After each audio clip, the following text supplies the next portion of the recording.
কেমন আছেন? সিঙ্গাপুরে স্বাগতম। আপনার জন্য একটি নতুন ও মজাদার জীবনের শুরু হলো। আপনি আপনার নতুন পরিবেশ সম্পর্কে জানতে নিশ্চয়ই অধীর এবং আগ্রহী হবেন। সিঙ্গাপুর একটি গতিশীল শহর। প্রতি বছর আমরা বিশ্বের বহু অংশ থেকে বিদেশিদেরকে এখানে বসবাস এবং কাজ করতে স্বাগত জানাই, এবং আমরা একসাথে কাজ করে বিশ্বের সেরা শহরগুলোর অন্যতম হিসেবে সিঙ্গাপুরকে তৈরি করেছি। সিঙ্গাপুর একটি বহুজাতিক সমাজ। এখানে আপনি বিভিন্ন জাতি, ধর্ম ও দেশের লোকজনদেরকে সম্প্রীতি সহকারে একসাথে কাজ ও বসবাস করতে দেখতে পাবেন। আমরা একে অপরের বর্ণ, ধর্ম, সাংস্কৃতিক পটভূমি এবং তাদের রীতিকে সম্মান করে চলি। সিঙ্গাপুরে আপনি আপনার অভ্যস্ত সংস্কৃতি এবং রীতিনীতির চেয়ে ভিন্ন কিছু দেখতে পারেন। এখানকার স্থানীয়দের সামাজিক ও সাংস্কৃতিক চর্চা সম্পর্কে আসুন কিছু জানা যায়। বিষয়টি আপনাকে সিঙ্গাপুরে বসবাস করতে মানিয়ে নিতে সাহায্য করবে। আমি বাজি ধরে বলতে পারি আপনি ক্ষুধার্ত। সিঙ্গাপুর আমাদের ভালো খাবারের জন্য পরিচিত। আসুন এর একটি হকার কেন্দ্রে দুপুরের খাবারের জন্য থামা যাক। সিঙ্গাপুরে অনেকে হকার কেন্দ্রে তাদের দুপুরের খাবার খায়, কারণ সেখানে খাদ্য সাশ্রয়ী মূল্যের এবং খুব সুস্বাদু হয়। আপনি দুপুরের খাবারের সময় খাবার স্টলগুলোতে মানুষের দীর্ঘ লাইন দেখতে পাবেন। তারা একে অপরের পিছনে লাইন করে তাদের খাবার কেনার পালার জন্য অপেক্ষা করছে। কল্পনা করুন যদি কেউ সারিবদ্ধ না হতো, একটা বিশৃঙ্খল অবস্থার সৃষ্টি হতো। এতে হকার বিভ্রান্ত হতো এবং আপনি সময় মতো খাবার নাও পেতে পারেন। সারি করে অপেক্ষা সব কিছুকে সুশৃঙ্খল ও আরও দক্ষ করে তোলে। এছাড়া এটি একটি ভদ্র রীতি। সিঙ্গাপুরে আপনি যখন কিছু কিনবেন বা গণপরিবহন ব্যবহার করবেন, অবশ্যই লাইনে দাঁড়াবেন। অনুগ্রহ করে শুনছেন? আমি 2 বোতল কোলা কিনতে চাই। ও ডিসকাউন্টের জন্য আপনাকে ধন্যবাদ।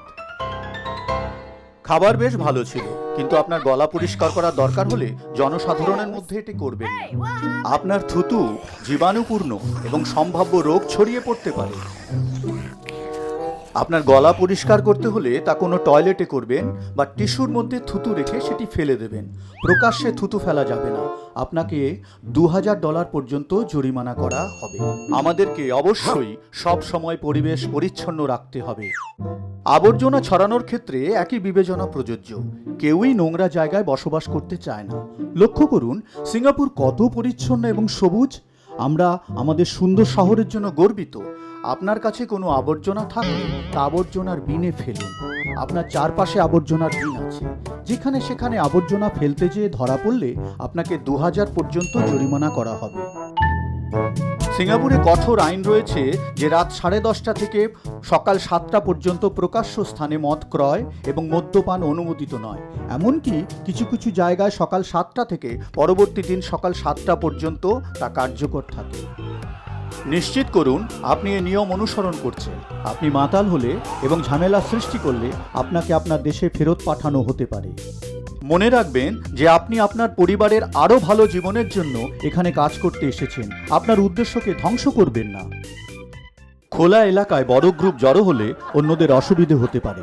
বড় গ্রুপ শোরগোল তৈরি করে এবং প্রায়ই আবর্জনা রেখে যায় এবং খোলা স্থানকে নোংরা করে ফেলে। মনে রাখবেন খোলা জায়গা সকলের জন্য। আমাদেরকে সব সময় অন্যদের প্রতি সহানুভূতিশীল হতে হবে। আসুন আমাদের পথে এগিয়ে যাই। আপনার নতুন বাড়ির পথে আমরা গণপরিবহন ব্যবহার করতে পারি। গণপরিবহন ব্যবহারের সময় অন্যদের প্রতিও সহানুভূতিশীল হতে হবে। ট্রেন বা বাসের জন্য অপেক্ষার সময় যাত্রীদেরকে আগে নামতে দিন, তারপর আপনি উঠবেন। কখনো কখনো আপনি এমন কাউকে দেখতে পাবেন আপনার তুলনায় যার সিটের প্রয়োজন বেশি, যেমন একজন বয়স্ক ব্যক্তি, প্রতিবন্ধী ব্যক্তি বা গর্ভবতী মহিলা। আপনি তাদের জন্য অবশ্যই সিট ছেড়ে দেবেন। আমরা প্রায় এসে পড়েছি। আসুন পার্শ্বপথের উপর দিয়ে হেঁটে আমাদের যাত্রা অব্যাহত রাখি। আপনার বন্ধুদের আপনার সাইকেলের পেছনে চড়তে দেবেন না। এটি বিপজ্জনক এবং আপনার জীবন ও অন্যান্য মানুষের জীবন বিপন্ন করতে পারে। পথচারী এবং সাইক্লিস্টরা প্রায় একই পথে চলাচল করে থাকে। আপনাকে যদি পথচারী পথের উপর দিয়ে সাইকেল চালাতেই হয়, আপনার গতি নিয়ন্ত্রণ করবেন, কাউকে যেন আঘাত না করে। আপনার সাইকেলে বেল লাগিয়ে নিন, যাতে আপনার আগমনের ব্যাপারে পথচারীকে আপনি সতর্ক করতে পারেন। পথচারীদেরকেও রাস্তার নিরাপত্তা বিধি পালন করতে হবে। নিরাপদে রাস্তা পারাপারের জন্য জেব্রা ক্রসিং, ওভারহেড সেতু ও ট্রাফিক লাইট ব্যবহার করবেন। মনে রাখবেন, শুধুমাত্র সবুজ মানুষ সংকেত দেখা দিলে রাস্তা পারাপার হবেন। উদ্দেশ্যবিহীন ঘোরাফেরা করবেন না। ট্রাফিক আইন মান্য করা আপনার নিজস্ব নিরাপত্তা এবং অন্য মানুষের নিরাপত্তার জন্য গুরুত্বপূর্ণ। অনুসরণ না করলে আপনাকে জরিমানা করা হতে পারে। এই সকল ভ্রমণ ক্লান্তিকর হয়, কিন্তু আপনি নিশ্চয়ই একটু ভালোভাবে ঘুমিয়ে নিতে চাচ্ছেন, কিন্তু বাড়ি পৌঁছানোর আগে পর্যন্ত সেই চোখ খোলা রাখবেন। কখনো কখনো আপনার মনে হতে পারে যে দিনের বেলায় আপনার বিশ্রাম চাই, কিন্তু বাস স্টপ বা আবাসিক এলাকার নিচে খালি স্থানের মতো প্রকাশ্য জায়গায় আপনি শুয়ে যেতে বা ঘুমোতে পারবেন না। আপনি অন্যদের অসুবিধার সৃষ্টি করতে পারেন, এটি নিরাপদও নয়। বেশ, তাহলে আমি আশা করি আপনি সিঙ্গাপুর এবং এদেশের সংস্কৃতি, সামাজিক শিষ্টাচার সম্পর্কে আরও কিছু জানতে পেরেছেন।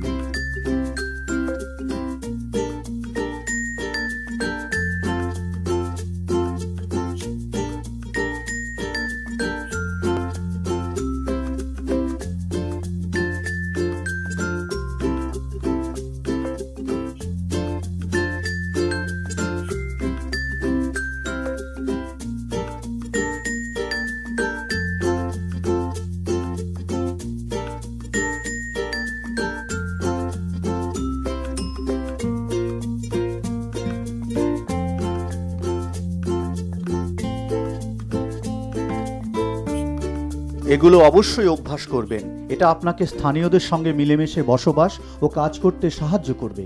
আপনি সুন্দরভাবে বসবাস করতে পারবেন। যত্ন নিন এবং সিঙ্গাপুরে আপনার সময় আনন্দের সাথে কাটিয়ে দিন।